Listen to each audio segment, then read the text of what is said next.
Hello बच्चों, कैसे हो। आज ये वर्कशीट 4 को हम दोबारा डिस्कस कर रहे हैं।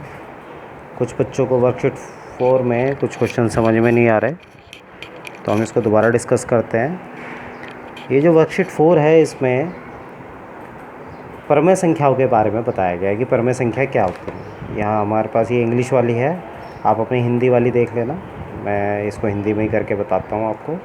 रेशनल नंबर मतलब परमेय संख्या है। तो परमेय संख्याएं वो होती हैं जो p/q के रूप में हो, मतलब जो बटे के रूप में हो। ऐसी संख्याएं जो बटे के रूप में हो उनको हम परमेय संख्या बोलते हैं। बस ध्यान ये रखना है कि जो बटे वाली संख्या है उनके बटे में 0 नहीं होना चाहिए, ठीक है। तो सभी संख्याएं जो बटे के रूप में होंगी वो परमेय संख्याएं हैं। इससे रिलेटेड एक वीडियो मैं और आपको डालूँगा जिसमें आपको अच्छी तरह से एक्सप्लेन किया गया है कि परमेय संख्या क्या है। यहाँ शॉर्ट में आपको बताया जा रहा है। दूसरा ये है कि जो परमेय संख्या हैं उनको अगर हम दशमलव में बदलें, उनको भाग दें, तो उनका दशमलव प्रसार 2 तरह का होता है। एक तो शांत दशमलव प्रसार, जिसको इंग्लिश में टर्मिनेटिंग लिखा हुआ है। शांत दशमलव प्रसार का मतलब ये होता है कि भाग देने के बाद उनका शेषफल 0 हो जाएगा। तो जिन संख्याओं को भाग देने के बाद शेषफल 0 आए, ऐसी संख्याओं को उनका जो दशमलव आएगा उनको हम शांत दशमलव प्रसार कहेंगे। और जिनमें भाग देने के बाद दशमलव प्रसार अशांत हो, मतलब चलता ही रहे, ख़त्म ही नहीं हो रहा, शेषफल 0 ही नहीं आ रहा, और संख्याएं जो है फिर रिपीट होनी शुरू हो जाएं, दशमलव के बाद की संख्याएं अपने आप को पुनरावृत्त करने लगें, तो ऐसे दशमलव प्रसार को हम अशांत आवर्ती बोलते हैं। तो हम ये ऐसे समझेंगे कि जो परमेय संख्याएं हैं उनका दशमलव प्रसार 2 प्रकार का होता है, या तो शांत होगा या फिर अशांत होगा, तो आवर्ती होगा। ठीक है बच्चों। अब यहाँ पर एक थ्योरम दी हुई है, ये है टर्मिनेटिंग डेसिमल एक्सपेंशन, मतलब शांत दशमलव प्रसार। बिना भाग दिए हम कैसे बताएं कि कोई परमेय संख्या का दशमलव प्रसार शांत है या नहीं है। ये थ्योरम को हमें समझना है आज, कि बिना भाग दिए किसी परमेय संख्या को हम कैसे बताएं कि उसका दशमलव प्रसार शांत है या नहीं है। जैसे अगर आप देखें तो यहाँ पर इन्होंने ये एग्ज़ाम्पल भी दिया हुआ है, मैं इसे थोड़ा और बड़ा करके दिखाता हूँ। इन्होंने कहा है 2/5, ठीक है। कुछ और एग्ज़ाम्पल लेते हैं, इसी में से ले लेते हैं। चलिए कुछ और एग्ज़ाम्पल, 15/1600, एक ही एग्ज़ाम्पल ले लेते हैं। एक और एग्ज़ाम्पल ले लेते हैं डू योर सेल्फ में से।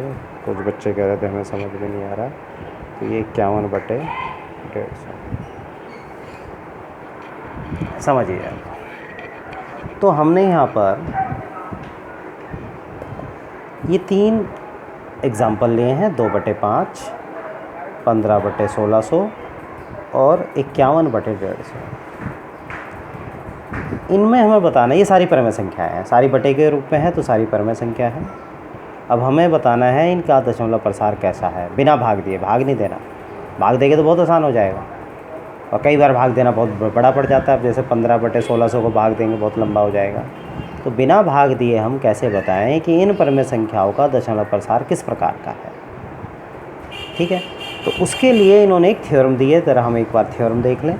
ये आपको एक थ्योरम दी है कि यदि x जो है p/q के फॉर्म में हो, ठीक है, मतलब कोई परमेय संख्या p/q के फॉर्म में है, तो उसका प्राइम फैक्टराइजेशन ऑफ q, मतलब q का जो गुणनखंड है वो क्या होना चाहिए, वो होना चाहिए 2 की घात m और 5 की घात m के रूप में।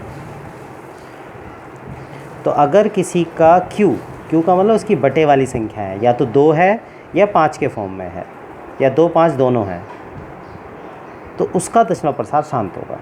मतलब साधारण भाषा में यह है कि जैसे ये 2/5 है, आपने पहले 2 बातें ध्यान रखनी है बस इसमें। पहली बात ये कि 2/5 में आपस में कटना नहीं चाहिए, ये आपस में कटना नहीं चाहिए। इसको हम बोलते हैं को प्राइम नंबर, ये आपस में को प्राइम होने चाहिए, ठीक है। इनमें आपस में कोई कॉमन नहीं होना चाहिए, कोई कॉमन है तो काट दो। तो हमने देखा 2/5 है जो आपस में कट भी नहीं रहा,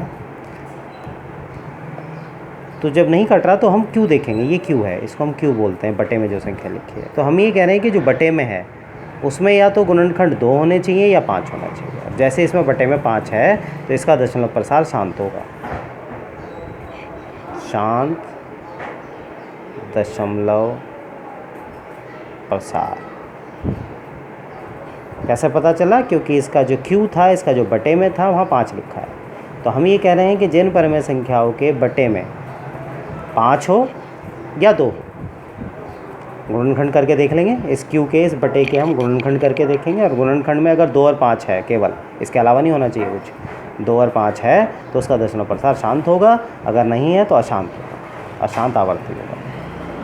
अब जैसे ये 15/1600 है, तो सबसे पहले तो हमें दिख रहा है कि 15 और 1600 ये आपस में कट जाएंगे, तो हम इसे काटेंगे। जैसे 5 से ही कट जाएगा, 5 तिया 15, और 5 से ये भी कट जाएगा, 5 तिया 15, और 5 दूनी 10, और ये आ जाएगा 0। तो ये आया 3/320। ये आपस में नहीं कट रहा, किसी भी कोई ऐसी संख्या नहीं है जो दोनों को काट रहा। तो हमने देख लिया भाई ये आपस में नहीं कटा। अब हम इसके फैक्टर करेंगे, 320 के गुणनखंड करेंगे। तो ये हम यहाँ रफ में करके देख लेते हैं। 320 के फैक्टर, तो 320 किससे कट रहा है? 2 से, तो 2 एकम 2, 2 छिक 12, 0, फिर 2 से कट रहा है, तो 2 अट्ठे 16, 0, फिर 2 से कट रहा है, 2 चौक 8, फिर 2 से कट रहा है 20, फिर 2 से कट रहा है 10, फिर 2 से कट रहा है 5। तो आपने देखा 320 जो है उसके फैक्टर आ रहे हैं 2 गुणा 2 गुणा 2, 6 बार आ रहा है ये तो, और क्या आ रहा है? 5 आ रहा है। तो ये आ गया 2 की घात 6, क्योंकि 2 6 बार आ रहा है, और गुणा 5। तो ये इसको हम यहाँ लिख देंगे 3 बटे में 2 की घात 6 गुणा 5। तो आपने देखा 320 के जो गुणनखंड हैं वो 2 की घात 6 गुणा 5 आए हैं। मतलब ये जो 2 है ये 6 बार आया है, और 1 बार 5 आया है। तो इन दोनों गुणनखंड में 2 और 5 है, दोनों है। हमने कहा ना कि बटे में या तो 2 हो या 5 हो, तो उसका दशमलव प्रसार कैसा होगा? शांत होगा। तो इसका दशमलव प्रसार भी कैसा होगा? शांत दशमलव प्रसार होगा। थ्योरम समझ में आई कि क्यू का जो फैक्टर करेंगे बटे वाले के, अगर हम गुणनखंड करें तो उस गुणनखंड में 2 और 5 ही आना चाहिए, इसके अलावा नहीं आना चाहिए। अगर इसके अलावा कुछ आ रहा है तो फिर उसका दशमलव प्रसार शांत नहीं है। अगला फैक्टर देखें, ये देखो शायद 3 से कट जाएगा, तो 3 दूनी 3 एकम 3, और 3 सत्ते 21, और ये 3 पंजे 15। कितना आया? 17/50। तो हम 50 को फैक्टर करते हैं, तो 50 के फैक्टर करें तो कितना आ जाएगा? 25, 5। तो 50 के फैक्टर कितना आए? 2 गुणा 5 गुणा 5। तो हम यहाँ पर 2 गुणा 5 की घात 2 लिख देंगे। तो ये भी 2 और 5 के फॉर्म में है। इसका दशमलव प्रसार भी कैसा हो जाएगा? शांत हो जाएगा।